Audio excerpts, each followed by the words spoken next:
Okay, we are going to start, although there is trickling of people still coming in, but we have a tight program, so it's better we start anyway.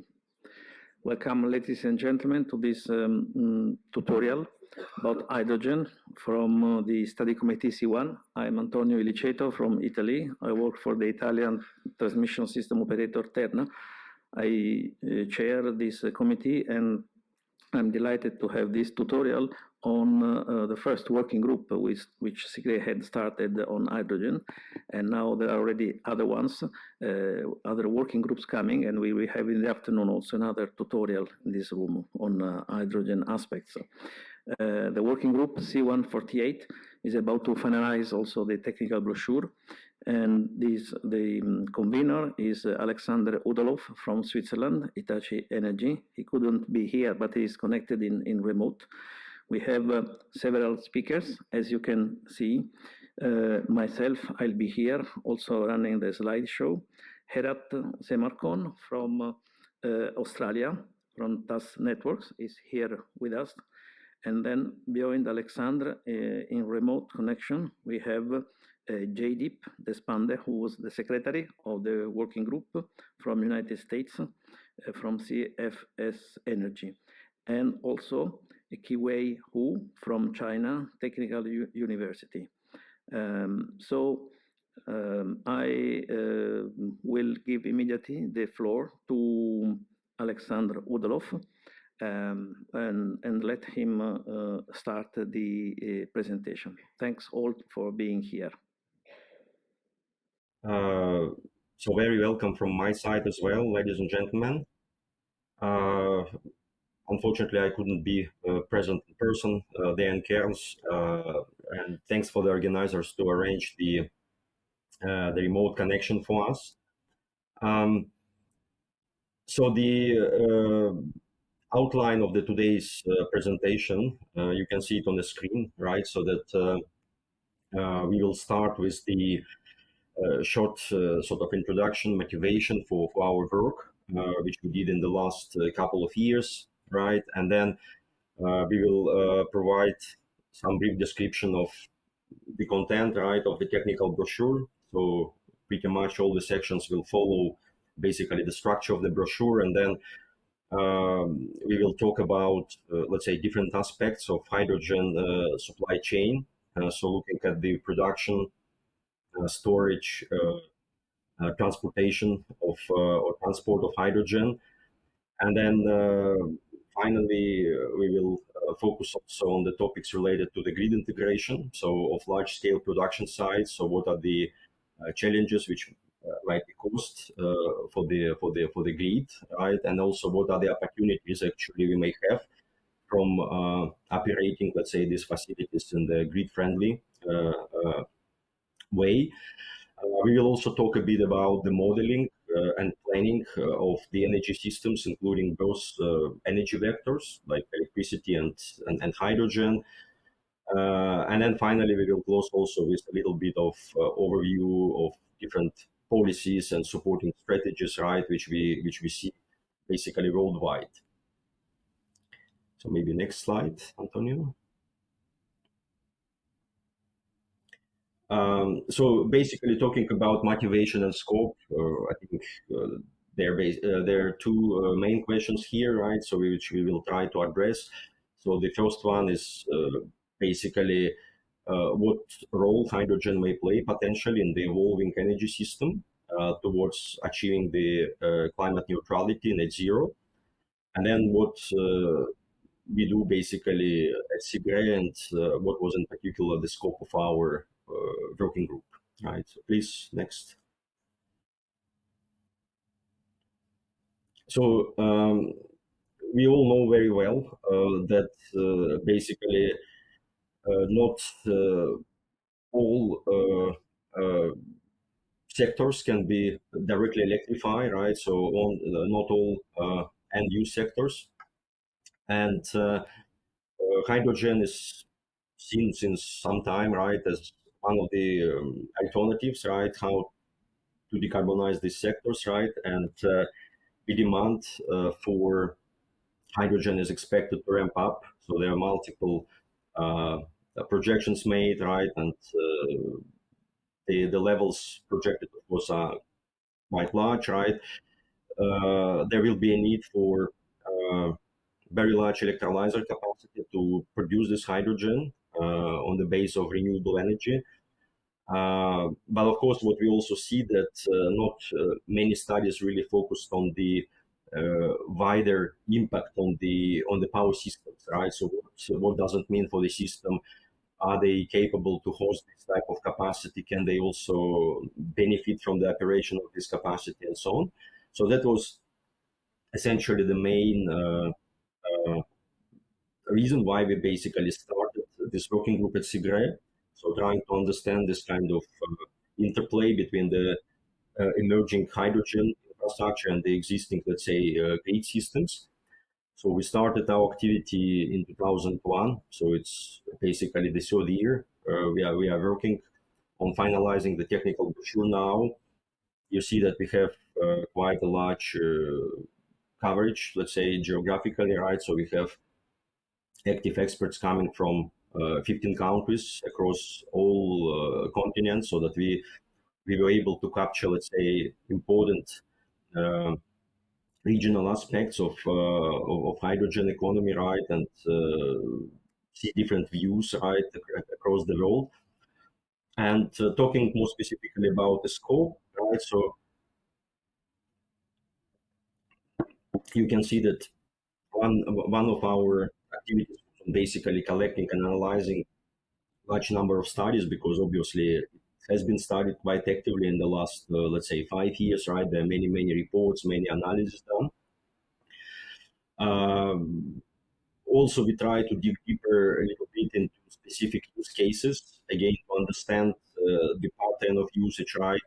The potential operation of electrolysis in this case, right? Of electrolyzers, and then how a given use case application will be connected to the grid, right?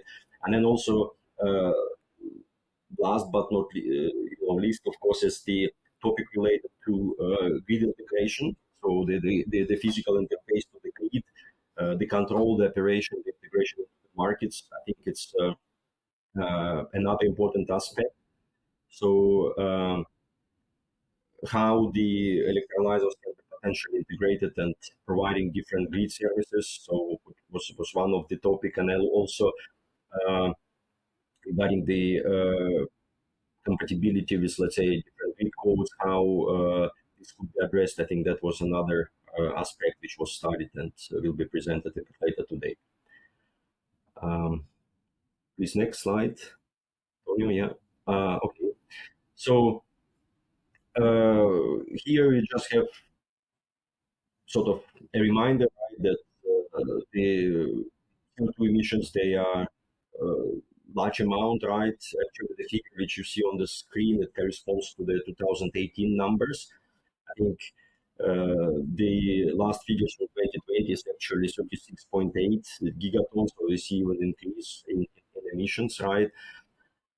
And there are several sectors which can be, let's say, decarbonize either via replacing fossil fuel by renewable sources directly, like on the power generation side, but also on the end use side via direct electrification. Right? So when we talk about road transport, space heating, right? So these are relatively straightforward applications, right, for direct electrification. While there are some sectors which are including, let's say, non-energetic use, right? So when we talk about, for example, feedstock applications of hydrogen, when hydrogen is needed as the molecule in different chemical reactions, but also the applications like long-haul heavy transportation, like marine aviation, right? So where the distances are prohibitive to use, let's say, any type of let's say batteries and charging infrastructure is not presented, and weight could be the limitation. So here again you see a high level summary of the possible usages or possible roles, right? So that the first two are more like direct use. So when we have clean feedstock and clean fuel, right? So when hydrogen green hydrogen can replace the gray hydrogen, which traditionally received via steam methane reforming process. And then also using hydrogen as the fuel directly, or for deriving some synthetic fuels like synthetic methane or kerosene, which can be used also to let's say transport applications, or as a fuel in some high-grade heat industrial processes. But then there are, of course, another two roles which are, let's say, quite important as well, so that hydrogen may play a role of the clean energy carrier, right? So that it can be, it can connect countries, regions, right? We are, for example, pipelines, we are shipping, and also it can play the seasonal storage role, right? So that storing, for example, large quantity of hydrogen produced in one season, and then use it in the period of low production capabilities, right? So that represents also quite an interesting opportunity for seasonal storage, right? So here we see, of course, that here we are talking about a truly multi-energy vector system, right, where the electrical system is connected to the hydrogen system in a two-directional or bidirectional way, right? So that electricity may, in electrolysis, let's say, produce hydrogen, right? And then also it's gas to power applications through fuel cells or gas turbines. Hydrogen can be converted back to electricity, right? And then it is also connected to the gas transport network, right? So we have this sort of connection of multiple layers which needs to be orchestrated and optimized together. On the right side, you also see an interesting diagram, right, which shows how hydrogen is positioned with regard to other fuels, especially with the gravimetric energy density, which is pretty high compared to many other fuels.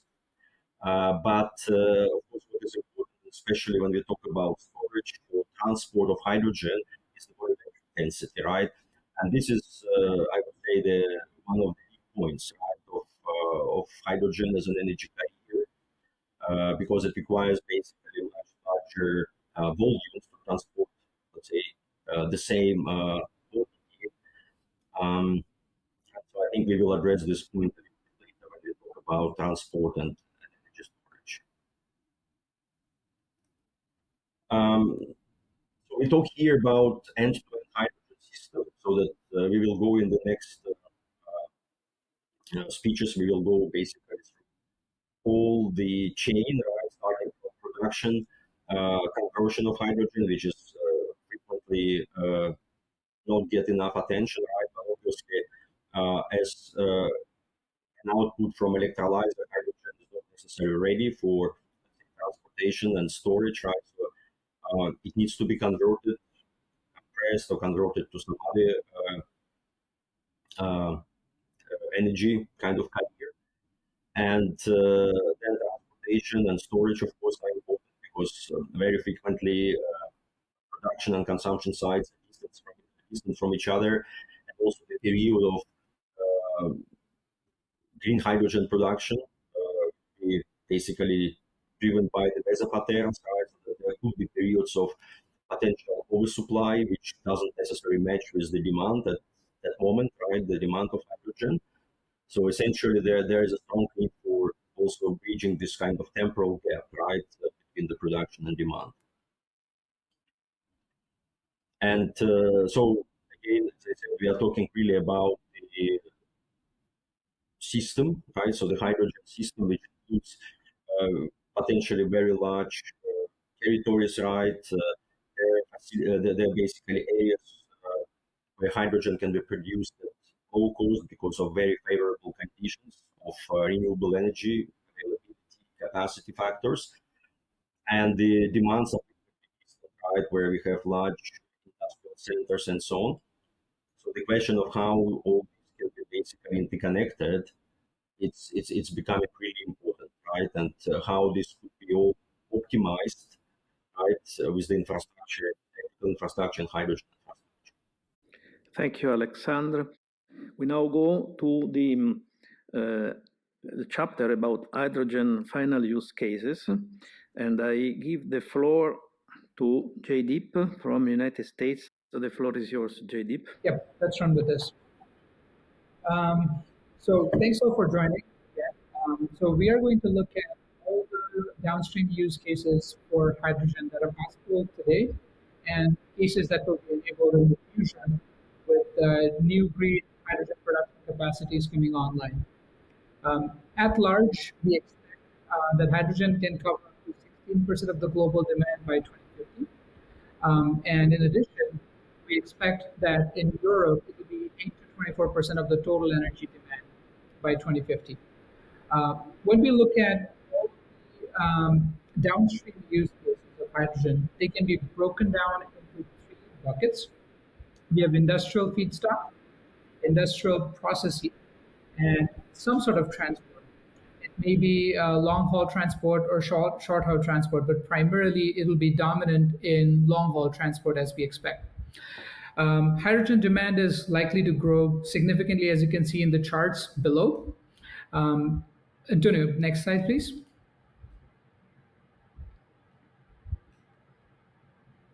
The first use case is ammonia demand. Ammonia is a key feedstock for the fertilizer, and we know that for supplying the food demand that the world needs, the demand for fertilizers is likely to grow. So we expect that the ammonia production that we need to have in place is likely to grow by 50% by 2050. And in same proportion, we are expecting a significant growth in the demand for hydrogen. The demand for hydrogen over the last few years has been relatively smaller at 2% year over year. But this is likely to increase with some other use cases of ammonia that are being explored now for storage and transportation. Specifically, I would like to call into attention the graph on the right at the bottom. It shows you where the use of green hydrogen for ammonia production becomes profitable.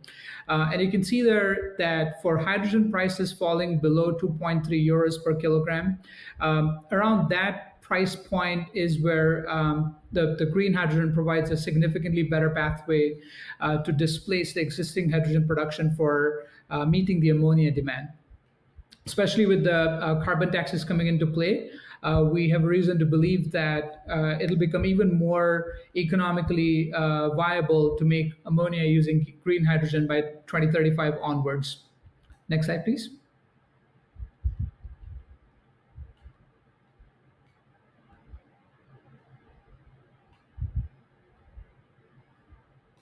Antonio, next slide, please.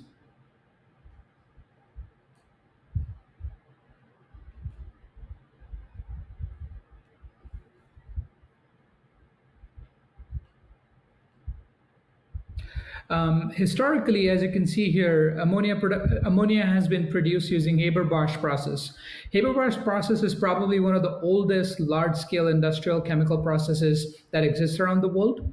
About 80% of the ammonia that is being produced is currently deployed for agriculture purposes, and this is likely to be the case in the near future unless there is a significant change in downstream use of ammonia for storage or transportation.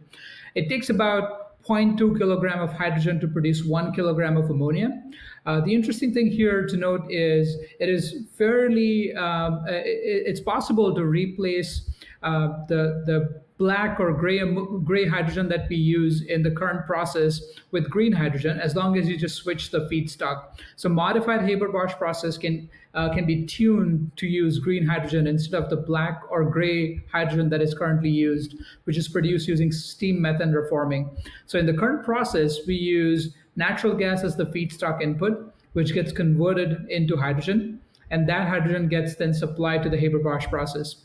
It is possible to replace the feedstock from, instead of using natural gas, one could use green hydrogen directly. Next slide, please.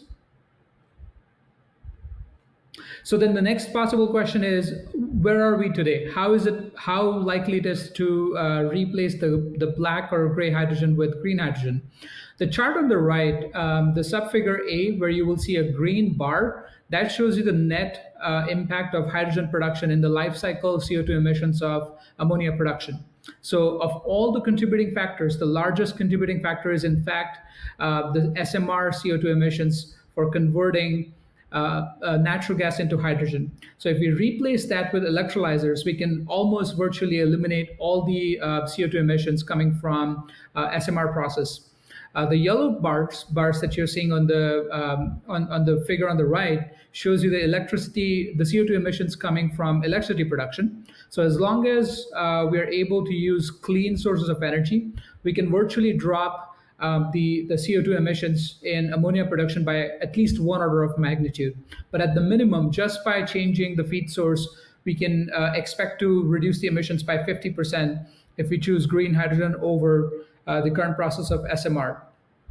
There are several facilities under construction around the world, and one of them has been in Scotland, and Saudi Arabia is also investing heavily in green ammonia. Moving on to methanol, there is significant interest in methanol for a couple of reasons. One is methanol can provide a very good starting molecule for higher order chemicals. It is possible to synthesize green chemicals using methanol or ethanol as the feedstock. In addition, because it's a liquid fuel, it provides a really interesting pathway for energy storage or even transportation. So similar to ammonia, methanol can provide an interesting pathway for energy storage, especially when you combine it with variable renewable energy sources. The chart on the right shows you a similar comparison where we evaluate at what point the price of hydrogen makes production of methanol using green hydrogen attractive. So we feel that in the near future, right at about 2030s, early 2030s to late 2030s, it will likely become profitable and economical to produce methanol using green hydrogen versus using the current process of using the petroleum feedstock or petroleum waste products for making methanol. Next slide, please. Green methanol is produced using a number of different ways. One of the ways is a simple process where you can hydrogenate carbon dioxide. There are various methods to do this. You can use electrolysis. You can also use traditional reactor technologies to make that reaction happen. Essentially, you start with the feedstock of carbon dioxide and hydrogen, and you end up with methanol with a very high selectivity with the processes that have been demonstrated today. The interesting thing to note here is this has a dual benefit of also using the carbon dioxide, which may have been previously captured from direct air capture technologies. So this can also provide a downstream use case for direct air capture, together with the use of green hydrogen to produce and meet the global demand of methanol, which is expected to rise over the next coming decade. Next slide, please. As we all know, there's a significant use of hydrogen in the current refining operation, which also happens to be one of the largest CO2 emitters in the world. Broadly speaking, there are 4 chemical processes that happen at a refinery where hydrogen is directly used. We use a lot of hydrogen for hydrogenation processes, where we remove sulfur. Sulfur is a key component which is reduced and controlled significantly by the regulations in each geographical area where the crude is refined. Hydrogen is also used in hydrocracking, where we start with a larger carbon chain and it is then broken down into smaller carbon chains. Some of these smaller carbon chains are actually the fuels that then get used downstream. Another use case of hydrogen is hydrotreating, where we essentially take the nitrogen and oxygen to produce ammonia, which can then be separated from crude. This is another use case of using on-premise generation of ammonia at SMRs, where we can actually replace green hydrogen instead of using the feedstock that we currently use from SMR. And the last is hydroisomerization. So all of these use cases can be effectively treated with green hydrogen instead of using black or gray hydrogen. As you can see here on the screen, about 33% of the global demand for hydrogen is actually in refineries. Currently, as one can expect, because the feedstock is readily available, it's fairly economical today to use SMR. But again, we think that with ever-dropping prices of green hydrogen, it'll become economically viable to replace SMR with green hydrogen even at refineries. It's about 20% of the refinery emissions. So if we are successfully able to transition from from gray to green, it'll be a significant impact on the overall greenhouse gas emissions from the refinery sector. Next slide, please. Another important use case for hydrogen, moving on to the industrial applications of hydrogen, is steel production. In the currently used steel process, in a blast furnace steel production process, coal is used as a reducing agent and heating agent all together. Where the coal is burned, it produces carbon monoxide and it pulls out the oxygen from the iron oxide, which then produces the iron ore that then gets processed downstream. It is equally possible to replace coal with hydrogen, where hydrogen acts as the reducing agent and it pulls out the oxygen from the iron oxide and produces water as the byproduct. And hydrogen can also be used for heating up the iron ore to the desired temperatures. The process where you use hydrogen is called DRI, and DRI has been successfully demonstrated at small-scale facilities all around the world. We also think that based on the green hydrogen prices, which are likely to drop over the coming decade, it'll become economically feasible to produce steel at the scale that we are talking about. It is really important to stress that steel is probably the largest processed commodity around the world, and therefore it is very important for green hydrogen prices to drop to the levels where it becomes economical to process steel. Steel industry itself is about 1.4 tons of direct CO2 emissions for every ton of crude steel that is produced. So it has a significant impact on the global GHG emissions. Next slide, please. Moving on to the industrial processes, there are a number of use cases, and I would refer to this as slightly a wild west of use of green hydrogen. There are so many different use cases in the industrial process heat space. You have different types of kilns, different types of downstream uses, maybe like cement production, glass production. All kinds of different chemicals require different process heats for maintaining the chemical streams at different temperatures. And each of those temperature requirements can be met by replacing the current burner technologies with hydrogen as a substitute fuel. Obviously, it will require significant investment on capital side, but we believe that with the ever-dropping cost of hydrogen, the cost of operating these facilities would be economical and on par with the current natural gas-based industrial process heat activities. In net, we believe that this is about a quarter of the global emissions. If you're able to displace this, it will have a significant impact on global emissions coming from industrial process heats. Next slide, please. Lastly, I want to touch upon the transportation sector. As you can see on this chart, it shows you the average miles and the weight of the vehicle, a chart that shows you different segments where hydrogen can play a role, going from electric vehicles to fuel cell vehicles to biofuels or e-fuels, all of which it's early days for most of these segments, where there's equal competition from battery electric vehicles, even in the larger segments that we are seeing around here. Transportation itself accounts for about 10 gigatons of CO2 emissions annually, which is roughly about a quarter of the global emissions. So even if you're able to attack the largest segment with biofuels and e-fuels, we can have a significant impact on the overall emissions coming from the transportation sector all around. There are a number of pilots, there are a number of vehicles being tested, there are a number of different technologies being evaluated, all the way from e-fuels, low-rate production e-fuels for aviation, to producing mid-range, high-grade fuels for different type of transportations, as well as producing some kind of fuel oil derivatives for ships, or even using hydrogen-derived products like even ammonia for using as a fuel for transportation sector. So it remains to be seen how effective hydrogen becomes as a viable fuel for transportation sector. But if it does become a viable alternative, it can have a significant impact on global transportation emissions. Thank you, Jaideep. We had a problem with the microphone. Just to remind our storyline, we started showing why hydrogen can be very important for the energy system and impacting the power system in particular.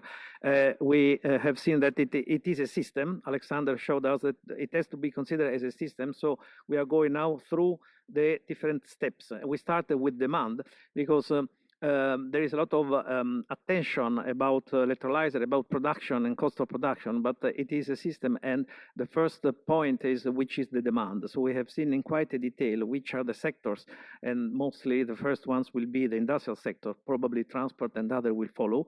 But this is important because any business case has to start from the demand side.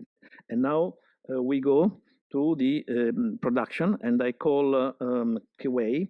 Please, can we check if we can hear you well to go for the production building block? Thank you. Hello. So now I'll have a brief introduction about green hydrogen production. In this section, we're going to discuss how much green hydrogen cost and how many types of technologies for green hydrogen production and how they are different. So first, there are several kinds of methods for hydrogen production, including steam reforming, pyrolysis, biomass, and water splitting. Particularly, hydrogen production from water electrolysis is a primary mean for green hydrogen production. And electrolytic hydrogen is expected to be less costly than steam methane reforming in next years, if proper carbon dioxide penalization will be in place. Particularly, alkaline water electrolysis are expected to remain the least cost until 2050. And pyrolysis is a zero-emission technology, but still with high initial costs and low efficiency values. And as for the SMR with CCS, can partially decarbonize hydrogen production, but its viability is still under discussion. And for biomass reforming, common challenges including material selection, low efficiency, and high cost